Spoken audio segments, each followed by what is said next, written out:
1% अमेरिकियों ने अमेरिका के राष्ट्रपति ट्रंप की उनके देश पर जबरन थोपी गई इस वॉर को, इस युद्ध को नकार दिया है। कैसे ईरान के राष्ट्रपति ने डायरेक्ट अमेरिका के लोगों से अब बात करनी शुरू कर दी है। पूरी दुनिया की नजर ट्रंप पर थी कि वो राष्ट्र के नाम संबोधन देंगे तो शायद कह दे कि हम खार्ग आइलैंड पर कब्जा करने के लिए निकल चुके हैं, हम हार्मोज खोल चुके हैं, या फिर हम युद्ध समाप्त करते हैं। लेकिन ट्रंप ने कुछ भी नया नहीं बोला। लेकिन नया जो आना था वो ईरान की तरफ से आ गया। दोस्तों, ईरान के राष्ट्रपति ने एक लंबा चौड़ा पोस्ट लिखा है और ये पोस्ट अमेरिका के लोगों के लिए है। मतलब ईरान के राष्ट्रपति ईरान में बैठकर अमेरिका के लोगों को संबोधित कर रहे हैं, ये बताते हुए, ये समझाते हुए कि आपके राष्ट्रपति ट्रंप ने जो अमेरिका फर्स्ट का नारा लगाते थे, ईरान पर जो युद्ध थोपा, इससे आपको क्या हासिल हुआ है।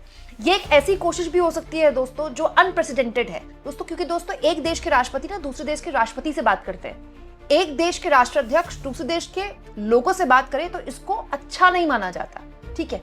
लेकिन न केवल ईरान के राष्ट्रपति ने ये किया, बल्कि पॉइंट टू पॉइंट अमेरिका के लोगों को वो बताया जो उनके राष्ट्रपति नहीं बता रहे हैं। दोस्तों, ये सब कुछ मैं आपको तफसील से बताऊंगी। ये भी बताऊंगी कि अमेरिका के राष्ट्रपति ट्रंप की धुर विरोधी कमला हैरिस उनके राष्ट्र के नाम संबोधन पर क्या बोलती हैं। लेकिन ये है दोस्तों ईरान के राष्ट्रपति। दोस्तों, ये वो 3 पन्ने का लंबा चौड़ा पोस्ट है जो ईरान के राष्ट्रपति मसूद पेजेशियान ने बाकायदा अमेरिका के लोगों को संबोधित करते हुए लिखा है।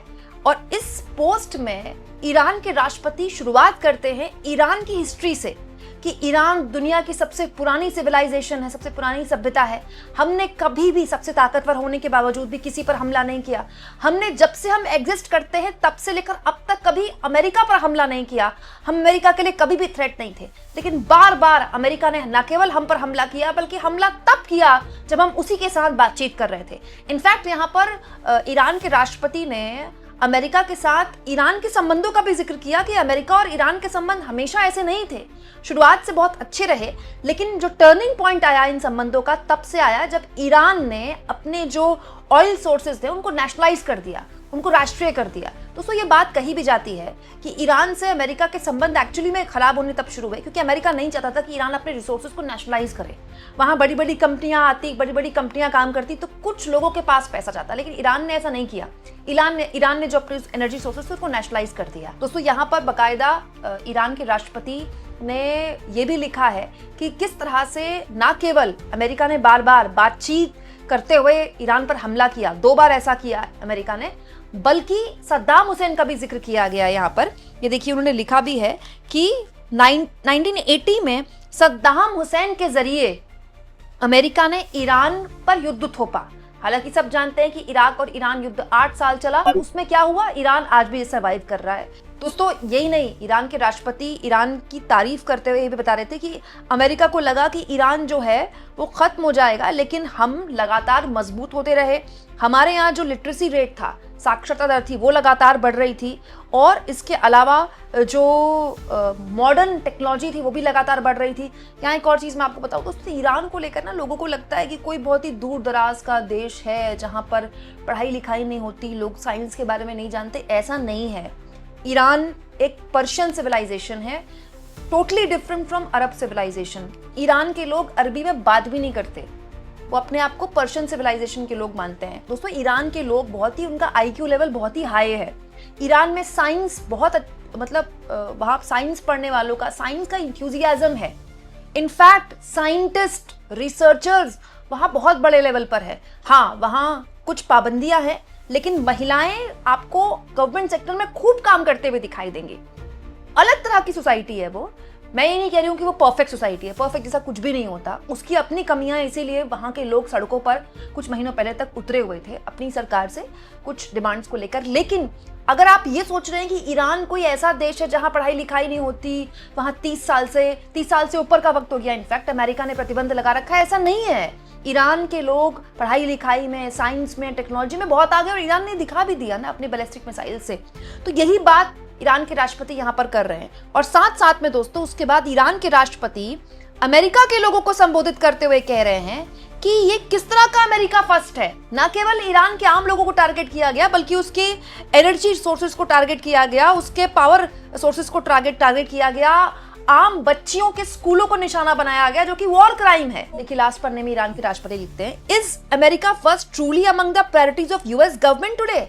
मतलब अमेरिका फर्स्ट जो है वो सरकार की, उस सरकार की जो अमेरिका फर्स्ट बोलकर आए थे, क्या इस सरकार की प्राथमिकता अमेरिका फर्स्ट है? दिलचस्प ये है कि ईरान के राष्ट्रपति अमेरिका को इजराइल का प्रॉक्सी भी कह रहे हैं।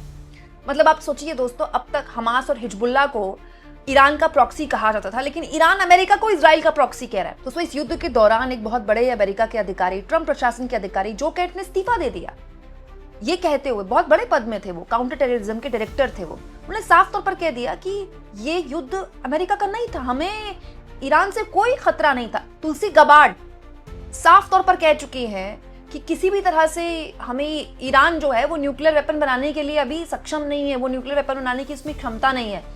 लेकिन न केवल ईरान पर युद्ध थोपा गया, बल्कि बार बार इंटरनेशनल रिपोर्ट्स भी बताती है कि नेतन्याहू के कहने पर बकायदा इस युद्ध में अमेरिका कूदा। तो अभी बकायदा सोमवार को एक खबर भी आई कि नेतन्याहू और जेडी वांस के बीच कुछ गर्मा गर्मी हो गई फोन में, और नेतन्याहू को जेडी वांस जो कि उपराष्ट्रपति अमेरिका के, इस बात को लेकर नाराज हो गए कि आपने जो हमें प्रॉमिस किया था वो तो हुआ नहीं, ईरान में रिजीम चेंज तो हुई नहीं।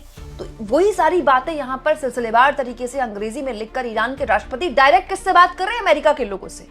ये इसलिए हो रहा है दोस्तों क्योंकि जैसा कि मैं आपको बताती हूँ, सोशल मीडिया का जमाना है, और इस सोशल मीडिया के जमाने में इस तरह की खबरें अब आम हो चली हैं। अमेरिका के राष्ट्रपति ट्रंप अपने पिछले जब वो राष्ट्रपति थे उस कार्यकाल से लेकर अब तक ऑल टाइम लो अपनी पॉपुलैरिटी पर है, ऑल टाइम लो। वॉशिंगटन पोस्ट की खबर बताती है कि इस वक्त जो ईरान के साथ अमेरिका ने अपने आप को युद्ध में झोंक दिया, 62% लोग इस युद्ध के खिलाफ हैं, और इन 62% में एक बहुत बड़ा चंक अब मागा, मेक अमेरिका ग्रेट अगेन, उनका जो एक वोट बैंक है वो भी शामिल हो गया है। यही वजह है कि ट्रंप कैसे भी करके छटपटा रहे हैं कि युद्ध खत्म कर दिया जाए। लेकिन युद्ध के साथ दिक्कत यह है दोस्तों कि आप शुरू तो कर सकते हैं, लेकिन खत्म कैसे होगा, कब होगा, कुछ भी नहीं पता है। एक तरफ ट्रंप अपने लोगों से और टाइम मांग रहे हैं, 2-3 हफ्ते और दे दीजिए। वहीं दूसरी ओर उनके वॉर सेक्रेटरी पेट हेग्सेथ, जरा देखिए, उन्होंने आज फिर लिखा है back to stone age. Iran के लिए वो ये बात लिख रहे हैं, इससे पहले भी ये बात लिख चुके हैं। ईरान के राष्ट्रपति ने भी अपने जो नोट लिखा है ना अमेरिका के लोगों के लिए, उसमें भी इस बात का जिक्र किया है, बैक टू स्टोन एज। मतलब मुझे तो ये समझ में नहीं आता दोस्तों कि कोई देश कैसे किसी दूसरे देश को स्टोन एज में पहुंचा सकता है, मतलब पाषाण युग में पहुंचा सकता है। पहली बात तो आप होते कौन है? आपने ठेका ले रखा है पूरी दुनिया के सिविलाइजेशन रिवर्स और फॉरवर्ड करने का। मतलब आप सोचिए, वॉर को लेकर इस तरह का दीवानापन है अमेरिका में कि आप खुलेआम, आपके राष्ट्रपति कह रहे हैं कि 2-3 हफ्ते में हम ईरान से निकल जाएंगे, युद्ध खत्म होने वाला है, और आपके वॉर सेक्रेटरी कह रहे हैं बैक टू स्टोन एज, आप ईरान को स्टोन एज में पहुंचा देंगे। दोस्तों मैं तो बार बार यही सोचती हूँ कि कितना युद्ध लड़ता है अमेरिका की वॉर सेक्रेटरी बना रखा है अलग से। सोचिए, ऑल टाइम साल के 365 दिन कहीं ना कहीं युद्ध में इन्वॉल्व रहता है अमेरिका। तो क्या बड़ा सवाल यही कि ये अब खबरें ईरान तक भी पहुंच गई हैं कि अमेरिका के लोग अब इस युद्ध के खिलाफ हो गए हैं। बकायदा रविवार को मैंने खबर भी आपको दिखाई थी, नो किंग्स नाम का एक बहुत बड़ा प्रदर्शन हुआ था दोस्तों बीते शनिवार। पूरे अमेरिका की सड़कें लोगों ने भरी और बड़े बड़े लेवल पर लोगों ने प्रदर्शन किए, विपक्ष के नेताओं ने भी किए, आम लोगों ने भी किए, कहते हुए कि राष्ट्रपति ट्रंप अमेरिका के राजा नहीं है, कि वो राज चलाएंगे अमेरिका पर, और युद्ध का जो है वो किसी भी तरह से ये लोग विरोध करते हैं। और अब ये खबर आ गई कि 62% लोग इस युद्ध के खिलाफ हैं, और उसके बाद तुरंत ईरान के राष्ट्रपति का ये बयान। आप इसको किस तरह से लेते हैं? कमेंट बॉक्स में जरूर लिखिएगा।